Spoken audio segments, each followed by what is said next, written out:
Welcome to this episode of Life Science Success. For those of you who don't know me, my name is Don, and I am a digital marketer. Before we get started in our podcast today, I just wanted to play a quick message from our sponsor.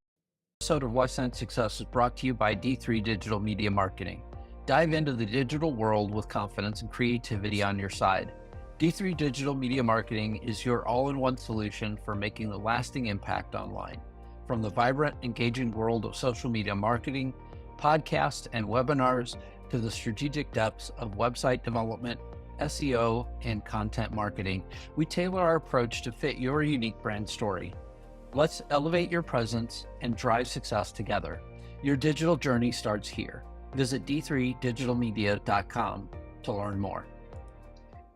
Today on the Life Science Success podcast, my guest is Professor Shai Shen-Orr. He's an associate professor at the Ruth and Bruce Rappaport Facility of Medicine at Technion, Israel Institute of Technology, where he specializes in systems, immunology, and AI for biomedicine. So with that, welcome, Shai Shen.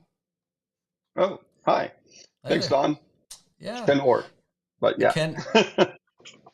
All right, and then Orr. Yes, I am sorry for missing that. My apologies. No worries. Yeah. So can you start by telling us just a little bit about yourself and sort of what led you to this area of study? I find it interesting that,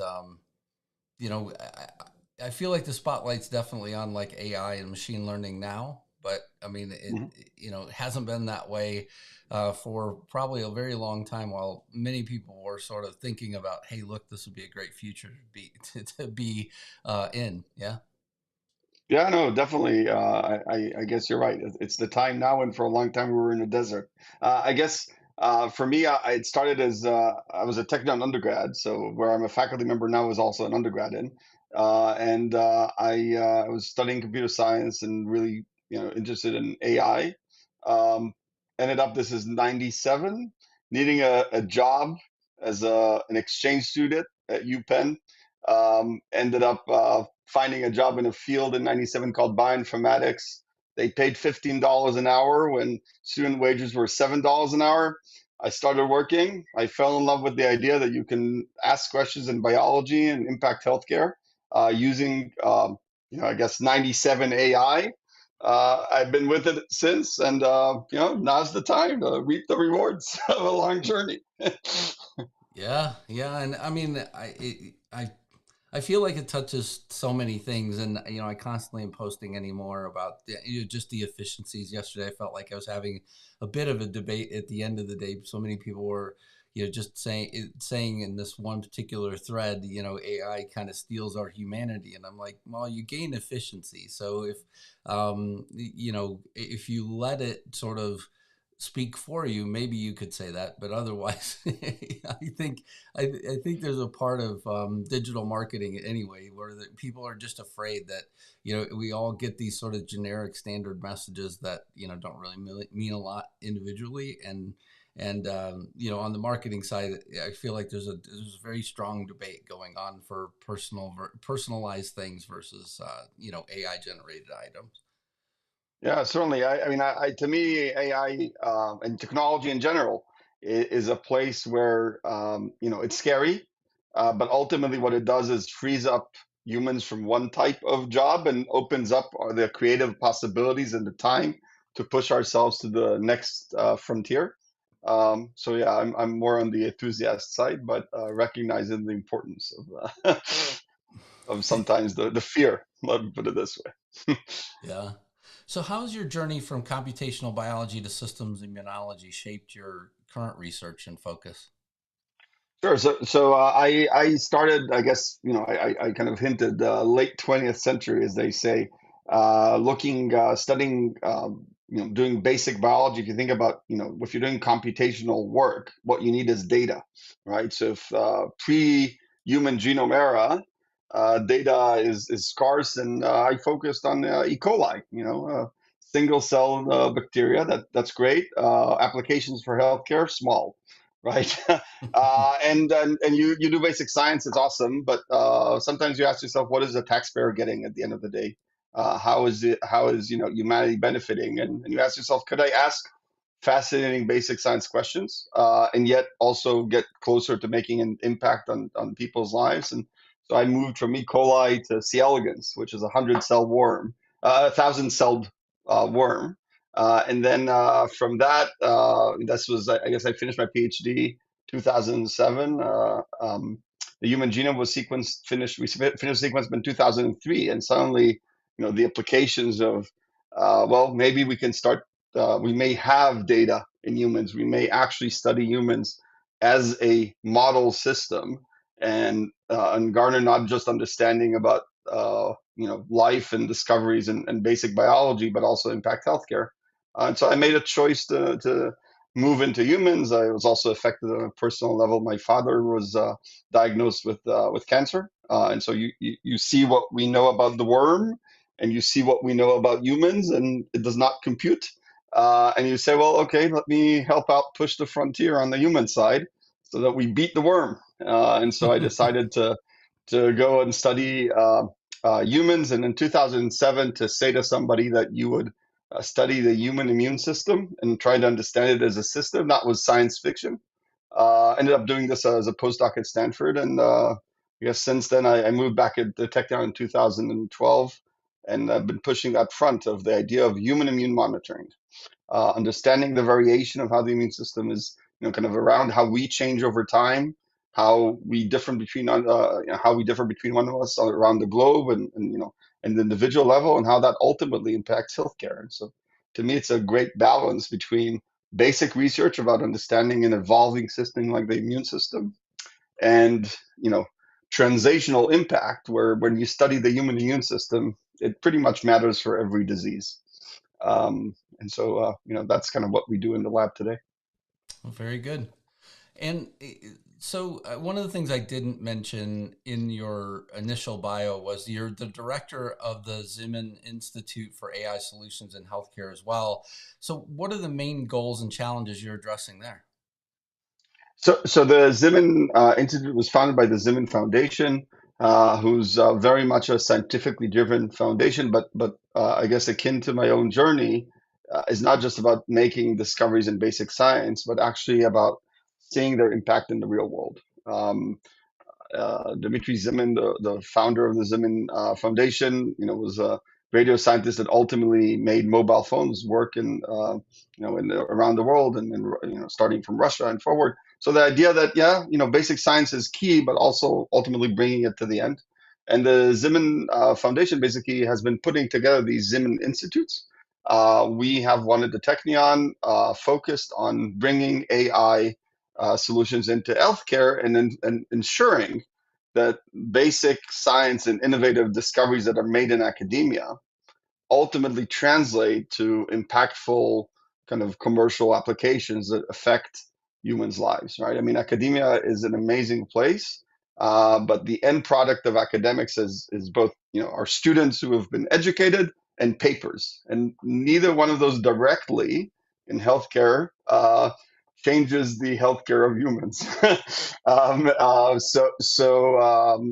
big question that we wrestle with, I think, now in academia, and particularly in this era where AI and so forth has been accelerating so many things, is how do we how do we do translation, and particularly how do we take academic amazing innovations that are happening in academia, and rather than take 20 or sometimes even more years to make it so that they make an impact, make it faster, and get that ultimately to patients faster. That's what the institute is about. We identify promising innovative discoveries, the Technion, that our faculty and students are making, and we chaperone them to make sure that they have what's needed to ultimately make this into an impactful solution. So if you think about your standard academic, do they know what a competitive landscape is? Do they understand a product market fit? I mean, there's a lot of these Total words you're addressable probably market, living in, right? right? In your domain, you live them, right? For academics, many of them, they are foreign. Their ideas can be great, but Right. if you actually want them to make an impact, they need help. And what we provide is that help, to ensure that ultimately we get a better return on investment, if you like, academic innovation to society. Yeah, I mean, I certainly haven't looked at like the intellectual property that you guys are creating, but so many times whenever I go in to look at the intellectual property that's available for license, from institutions, it is like, I feel like rummaging in your grandparents' basement a bit. So, I mean, I mean, the closest analogy I can come up with is like if you want to dig through boxes and boxes of stuff for the chance that you might find one piece of gold in there that, that is an heirloom that, you feel like is the most important or critical thing. um, yeah, it is an interesting thing, and I look forward to the day when we can sort of look across all the institutions or all the places that you could possibly get things from, and like say, suck in all those ideas somewhere into some system. Because I've told, I don't know how many places, I'm like, look, I've looked at your intellectual property, and my goodness, it's just a mess. I mean, and how do you find out other than to contact the primary researcher and say, hey, look, I am interested in your idea because of, and then go from there. But yeah. Yeah, yeah. It's an interesting analogy. You brought me back to basements I've rummaged through, but I totally understand what you're saying. I mean, at the Technion, just as an example, we are, I believe, the number one foreign institution that with has maximum number of patents in the U.S. for a foreign institute. Wow. And so we're an extremely kind of, we're a technical university. We're ranked in the, top 10 universities and technical universities in the world. But yes, we're generating a lot of patents, a lot of innovation. And I can totally get the experience you're saying. And I would argue that much of the responsibility for solving that problem lies with us, not with you. We need to identify those gold nuggets in your grandma's bed. So look here, this could be, and here's possible applications. It's the beginning of the journey, and of course, ultimately, to make a successful company, so there's a lot of changes that are going to happen. But yeah, what we have right now, given the bandwidth and then how much is coming out, I think universities needs to be a better job doing this, and it also means we need to get our faculty more engaged, right? Mm. Ultimately, when you license something out, you're not just licensing a patent. Often, what you need is the person who had that idea, who can accompany this, could be the sometimes the face to go with it as it starts off. So all of those are important, and I think universities need to make the changes, make some changes for in this day and age. Yeah, I look forward to that. I think it'd be great as an entrepreneur to be able to look across institutions as well and just say, hey, look, these 5 things or these 3 things tied together would be the most powerful combination, ever. Maybe I can out license one today, and then as we go, forward with the sort of vision and things like that, it ties together the ability to get additional capital. And who knows? I mean, it could be a really powerful thing to be able to do that, especially in, whenever I think about, computer science and all the things that one researcher is probably not going to come up with. It's going to be a combination of ideas together that make something successful. So, yeah. Yeah, certainly. I think you're right. From an entrepreneur perspective, you may need to be putting things together, and I think we just came up with a new idea for an AI startup. There you go. Didn't we, Don? Here we go. All right. So, can you explain the concept the immune age, and you've been working on this, and what is the potential impact for healthcare? Sure. So this idea actually started when I was a postdoc still at Stanford with Mark Davis, who's a faculty member at Stanford, and I kind of mentioned that in 2007, if I were to ask a person, and unfortunately it's still the case today, imagine somebody going to a doctor's office and saying, "Hey doc, how's my immune system doing?" Sounds like a simple question, right? No good answer, and I think COVID recently kind of highlighted this for us. And if you feel like you need some comparative analogy, if they ask, "How's my heart doing?" There are metrics of cardiovascular health, and the doctor can intervene with surgery or, and so forth, or lifestyle, and, start jogging and stop eating the burgers type thing, right? So there's a lot to be done with the immune system. That's not the case, and it is as central to disease and your healthcare as the as the cardiovascular system. So what we started doing back in 2007 was to start measuring the immune system in humans at a very high resolution, the best we can do in 2007. And then we moved to, we started a cohort of people, a group of people that we're tracking over time, and came back in 2008. Well, we could do slightly better in 2008. We measured better. And we've been running this for now over 17 years. And we're actually the longest running high resolution study of the immune system in humans. And now, if you look at the immune system, the reason the doctors have a hard time answering about immune health is because this is a sensory system. It keeps changing as part of the environment. As you're exposed to life, your immune system learns this and changes. So we all look very different from one another. And what we realized that if we track a person over time, the changes that one person goes through over time are actually quite minute in a small time case, but over a long time, quite big. And by measuring people over time and at high resolution, we can kind of stitch people together, their immune system, and understand how their immune system changes over time. And that allowed us to kind of identify a metric. I can take a blood sample from you today. I can measure your immune system age. We call it age, right? But it's in a biological age. It's not how old you are chronologically. And I can use this information to inform physicians and a variety of different clinical conditions, right? So, for instance, I can predict based on your immune health. I can take all the standard things that your doctor would ask you, plus I would add in this number that I measured on your immune age, and I can predict survival better, 7 years ahead. I can predict cardiovascular risk better. I can predict a variety of different treatments to what's called immunotherapies.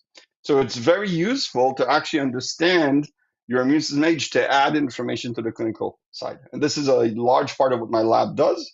And it has huge implications if you think about drug development and clinical trials, especially in this age of immunotherapies, which are drugs that are targeting the immune system, where each one of us has a different age, and that keeps changing over time. So we now basically have I think, a first draft, if you like, of that answer to that question you would ask the physician. I think I hope that was made sense, but I mean, I think it ties to a couple of different conversations that I've had.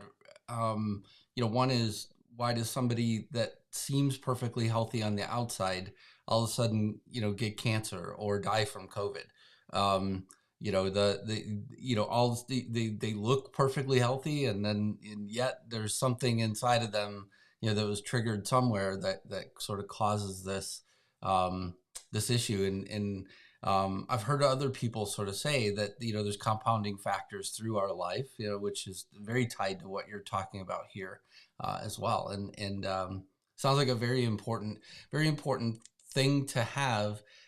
How close are we to more broadly applying it? I mean, it sounded to me like I could get a blood test today. You could get it in my lab. It's not Okay. yet authorized in census, but we have been building the proof points, right? So you have to, I think, in healthcare, always differentiate between two things. Can I put it on, in your pharmacy on the shelf with a little asterisk that says not FDA approved, right?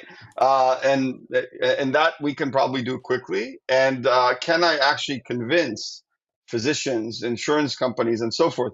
This is worthwhile to measure. I think my experience in life is that if you actually want to do something well, it means it needs to bring value out, right? And so that's a good metric of value. If you've convinced clinicians and insurance companies, this is worthwhile to measure because this is going to help you prioritize, triage, and so forth individuals and treat them differently. So that's kind of the road we've been taken from this. But we're moving in the age of AI. What used to take 20 years to do, we can now move way faster using a lot of the data that's available, rather than start a clinical trial and show. There's a lot of proof points I can bring in across the internet. that start building a lot of confidence and can reduce the time to market. And so I can't give you an exact date, but we're pushing this forward, and certainly within the context of research today, we're using it already. Perfect. So can you tell me a little bit about your role as co-director as well of the technical AI at Technion, and how does that contribute to advancing AI research and applications? Right. So as I said, Technion's a huge technical university. We have about 600 faculty, about 180 of which are doing AI a variety of different ways, and about 50 develop AI methods. We've been ranked #1 in Europe around context of machine learning and AI for over 15 years. So this is quite a significant powerhouse for AI, and it goes in now from healthcare to civil engineering, architecture, education, across the board, as you can imagine. So we a few years ago, with two other faculty members in computer science and electrical engineering, we put an umbrella organization that said, rather than think of AI impacts in silos, could we build an organization that actually has kind of core AI capabilities and develop methodologies, but also is tying to the different domains in which AI kind of works in kind of impacting, if it's healthcare or sustainability and so forth, and push those forward. That's basically what Tech AI is. I oversee all the healthcare related impacts that it does, including the Zimin Institute that we were talking about earlier. And if you think about the greater context in this, in the Israeli ecosystem, which is really kind of a very progressive, startup-driven situation. We're the largest computer science, electrical engineering departments in Israel, and we're basically putting a lot of those connections with the industry, with graduates that are basically launching startups and keeping that connection, academia to startups, academia to big organizations, where there's the next generation is happening in academia, but the impact also ultimately is realized in commercial. And so you need to bring it into I guess critical mass, and that's what we've Yeah. done with Tech AI. Yeah, and I mean it's to me it's important to have a lot of people thinking about the ways that things are applied as well, and having so many minds working on things, has to be a great benefit. Is that also what led you to CytoReason and your role there? Right. To some extent, we kind of were talking about before. I said academics finish with papers, right? And actually relating to your comment with rummaging your grandma's basement and needing to get a lot of different pieces, right? So if I wanted to revolutionize how drug development is done, would one solution do it? The answer is obviously no, right? I mean, it's such a big industry, you need to change things a lot. What I realized in the 20 years of doing computational biology and AI in the life sciences and in healthcare was really we've been experiencing amazing exponential data growth with newer and newer technologies measuring more and more data types and then cheaper and so forth. But the way that we garner insight from the data, right, that has not been growing exponentially. So it's still, a guy or a gal sitting in front of their computer trying to figure out on the data, and they get some result, and they ultimately publish a paper and so forth. So what's needed to actually get more bang for the buck from the data side, data to insight, right? It's almost like I call it the data insight gap, because data is growing exponentially and insight grows linearly. So every day, percent of data utilized drops, right? Which is a horrendous situation, right? I can't justify generating more data if ultimately from the data I only used 1% of the, and it keeps dropping down, right?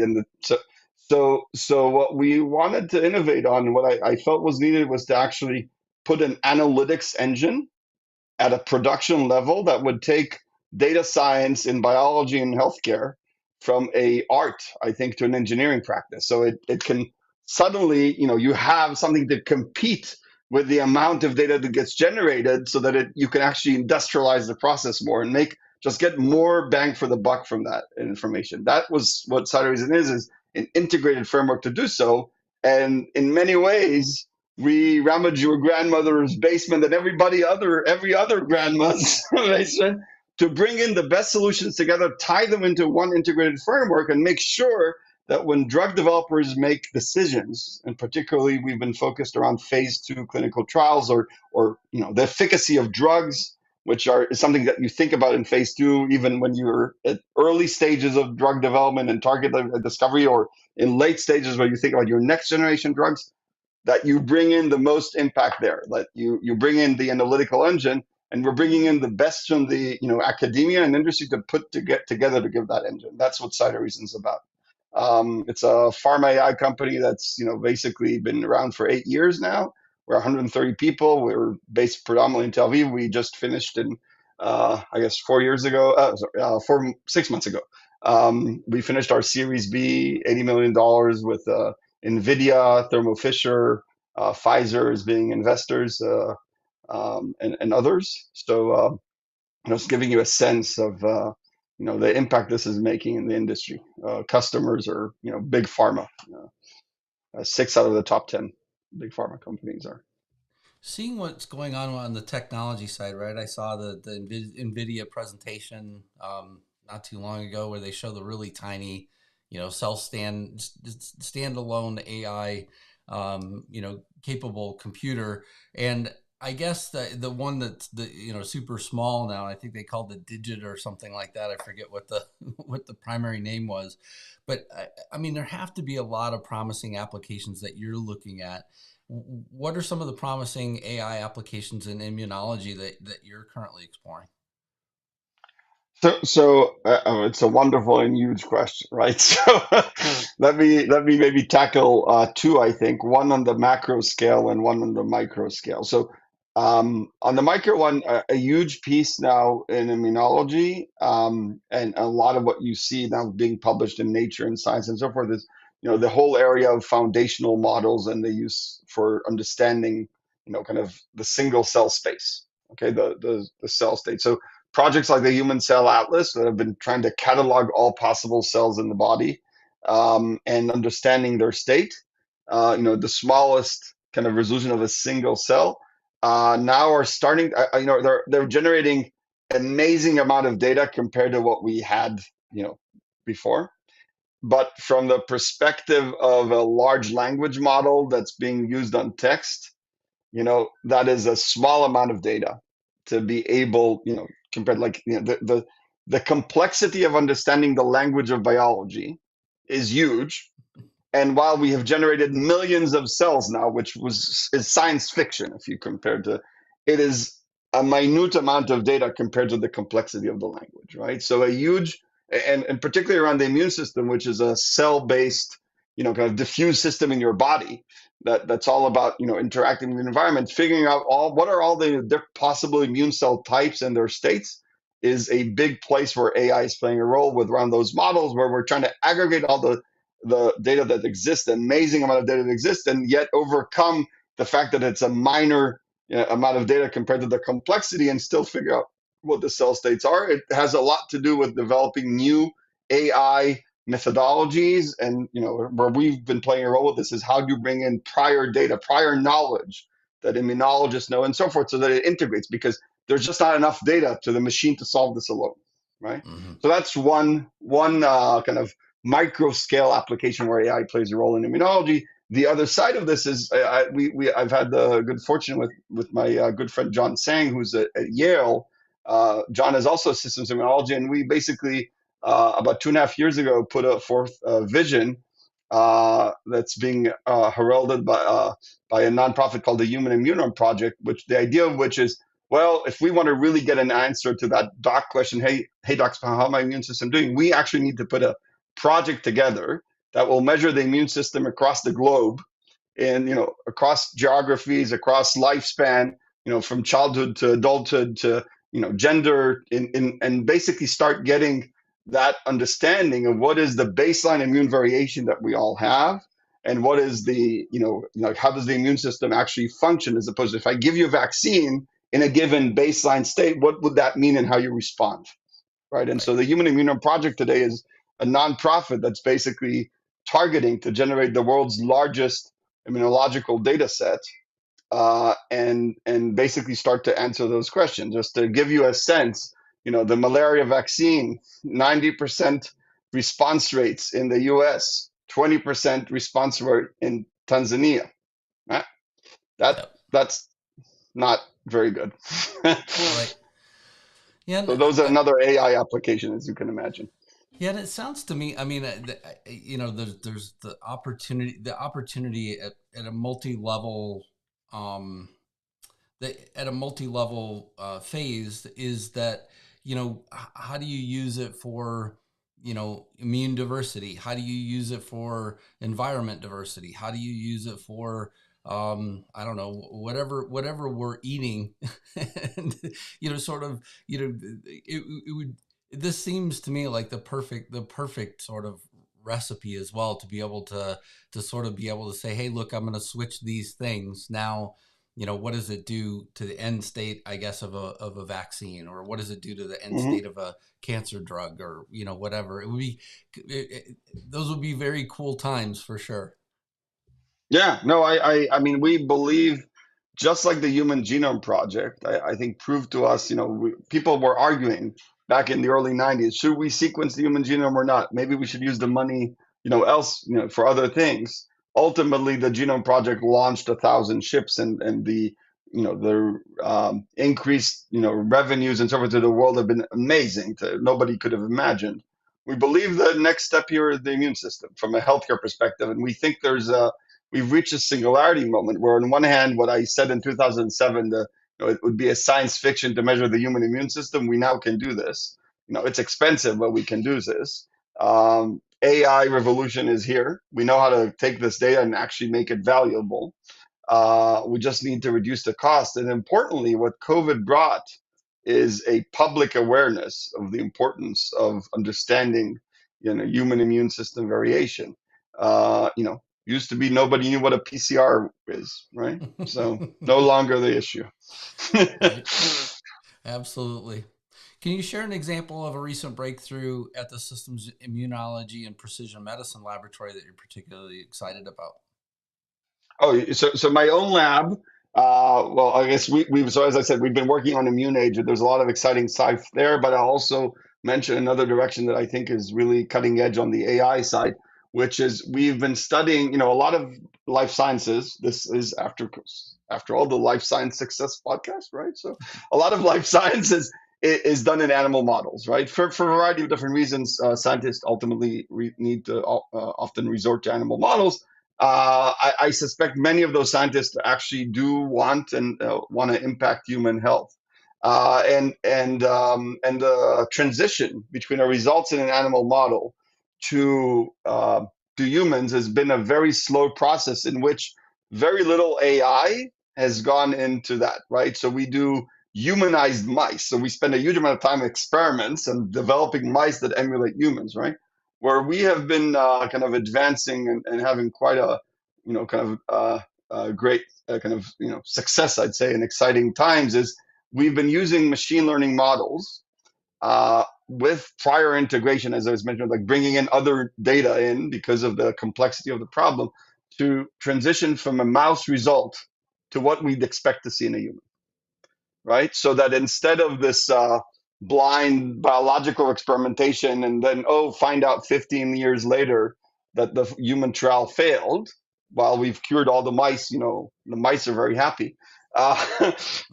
We or not, but we can actually both reduce possibly the number of mice being used and increase the impact of relevance on the translational side. So we've been innovating in that space, and I'm very excited about this. And this goes, beyond the immune age stuff we were talking about before. When you think about that translation, do you also see it impacting other animal models? I mean, oftentimes I hear people use mice as an example, but I mean, I know that other animals are, sort of used in that chain. I mean, does this have an end result where there's just overall less animal models needed? And then, okay, because yeah, Absolutely. I mean, Yeah, although I think yeah, it's good for mice, I also think, about all the other animals along the way that are used, for these things for important reasons. And it's not like, you know, um, we can entirely, get rid of it today. But I think that is an exciting future for sure. yeah. So 100% with you there. I mean, I think, putting data-driven machine learning AI solutions into this, what I would call the cross-species gap problem, Mm, right, is a ultimately going to yield much more intelligent experiments that will reduce the burden or the number of animals that would need to be tested, and would, and I think that's where the field needs to be going, and in some ways is going, right. The FDA has been pushing to reduce the number of animal models and so forth. But how you get there is something that people are still struggling with. And what we believe the way to do this is actually using a lot of artificial intelligence.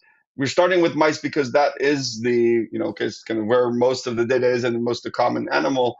But we're already seeing the ability to take this to the next step. And in fact, I've already had results where, kind of been looking at this and showing this to some of my pharma colleagues, saying, "Oh, if we knew this, we would have done a different experiment." mm. So yeah, certainly the case. I see that future ahead. So whenever you think about the translating, research to healthcare solutions, what are some of the biggest challenges that you see that we face?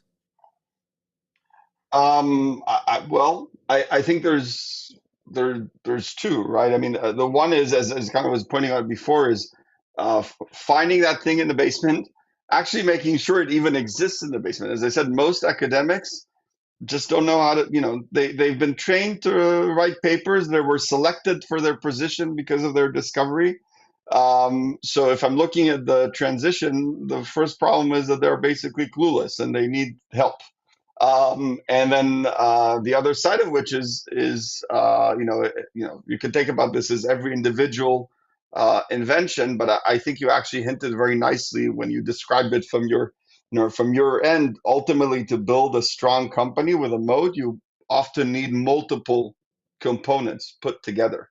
And that requires an experience to understand this, and a strategy on how you build them. And I think if you look at the space of many companies coming up, certainly on the technical side, they often have a solution rather than, they don't know the problem. They're seeking the problem, right? So, there's a lot of work that needs to be done on understanding the needs, the problems, and only then rummaging the basements for the solutions and building a solution with a moat, a basement with a moat. Yeah, exactly. I mean, I feel like I have a lot of friends in this sort of university licensing space. Jim Zanowitz at Tulane is one example. And James has been, just a great friend of the podcast, and also just, sort of, somebody that I frequently talk to whenever I have, people who are trying to translate things, and then, just like where are other resources potentially at, where we could, possibly reach out, because he seems to be a wealth of knowledge. But I mean, it sounds to me like you've got, similar sort of experiences on your side in terms of translating these things. You have to have a mind. You have to have the sort of intellectual property that you want, but also have the mind to help translate that thing and flip it over, as well. And putting those two pieces together. I also don't think, I think that research, I feel like it's important to sort of respect, though, too, that the papers that people are writing and the things that they're writing about is also important. And it, maybe if they spend their cycles constantly trying to figure out, well, how do I commercialize this thing? Maybe that's not the right idea, right? Maybe the right idea is wrap this thing up and put it, away for now. Let the next researcher pick it up and carry that next, sort of stem of research forward, and that then leads to the big idea. But maybe it's not a big idea today, but still the groundbreaking work or the foundational work needs to be done. Yeah, 100% with you. There's a reason why I stay in academia. I am a strong believer in that basic science, in those papers that are coming out, and obviously not every invention or every discovery needs to be progressed to that translation, and not every person who made a discovery has the skills to do so, right? Mhm. It's more about organizational awareness. And I would even say, if I think about universities, again, in the 21st century, where translation is an important thing, where they are hubs of discoveries, universities need to have the entire spectrum, from people who are doing very basic research, right, that will most likely never yield any kind of direct translation, and possibly never, or maybe 40 years down the road, by once 1,000 other discoveries have been made, right, to the applicate to the close to the application directions. We need the whole spectrum in universities. It makes us stronger. Yeah. And from a university perspective, the university needs to know how to balance these two. How, obviously on the application side, it's easier to get funds in often, right? How do I keep the basic science side strong and pushing while I maintain the competitive edge? So it's an entire ecosystem that you need to maintain. And in many ways, just think about it, even on the company level, you need to, both sell but also develop your next thing, right? And so it's always a resource allocation perspective. So 100% with you on that. So, Professor Shai Shen, let me ask you, Shai Shen-Orr, I did that earlier, and I'll correct myself this time. Let me ask you just a couple of other questions. So what inspires you? Oh, um, that that's a big question. What inspires me? I think ultimately two things that are basically almost the reverse. One is making discoveries about the world. The experience of sitting at 2 a.m. in front of your computer and discovering something about life that no one knows right now is something that's an amazing feeling. I've had the great fortune to experience. And on the other hand, making an impact is, and there's many different role models to do this, where ultimately people's lives change and for the better, is a is an amazing feeling. I think there's, kind of in our discussion today, if I think about the basic science side, there's a whole amazing community of scientists that can, I get inspired by on the basic science side, and I also see the reverse. I live the balance, but I get inspired on both ends of the spectrum. Very good. What concerns you? Education. I think, you kind of hinted this early on. In a society in which AI and other technologies are pushing us very quickly forward, um, yes, there holds great promise, but the key here is for humans to be able to take it to the next step to leverage this, and that requires education. And one of my many concerns is that education doesn't move fast enough. Given what is needed, you know, I sit in a medical school. Do we understand what physicians are going to be like? Say, they come into the university, their freshman year. Do I understand what they need to be like, when they graduate? And how do I build an education that actually fits that and ensures that they're there? And that's just on the high end physician, but it goes all the way, to other professions. And I think that's a concern to me if I'm looking into the future. I was having that same conversation over Christmas. It was interesting. Around the table, we were having just an overall conversation. I just said, "Look, I mean, I've spent a lot of time, on my formal education, but at the same time, I do think that we are at a point where there very likely is going to be some level of a shift that, um, that I just feel like formal education needs to adjust to where we currently are as well.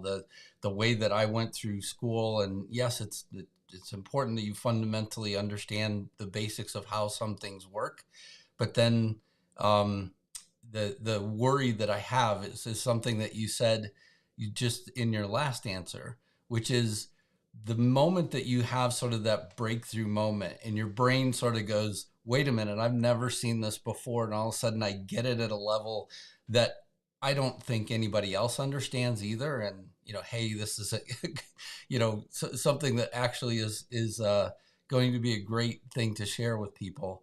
I worry a bit about that as well, because I mean, obviously if people don't understand things and they expect, always to be given the answer, that's a bit of a worry as well. So, creating new knowledge is always an important thing, I feel like, as well. Agreed. Yeah, Yeah. certainly. Last question. What excites you? Oh, about 85% of what we talked about today. So, all of that, I mean, I think we live in a golden era, which is an amazing potential. Mm, Certainly, the concerns we talked about before are things we need to be worrying about all the time. But I think great change and a lot of good things can happen in the world. And certainly in this, where I've decided to spend my career around healthcare and the integration with AI and so forth. I believe there's a huge amount of potential here to change healthcare for the better, and yeah, and it's needed. So, yeah. Well, thank you for sharing that. And thank you so much for being on the Life Science Success Podcast. Professor Shai Shen-Orr, thanks a lot for being here. I appreciate it. And yeah, I look forward to, just staying connected and, hearing how the journey continues with all the different things that you're currently involved in. And have a great 2025. oh, thank you, Don. To you as well, and thank you again for inviting me. It's been really fun. Th- Stay in touch. Thanks a lot.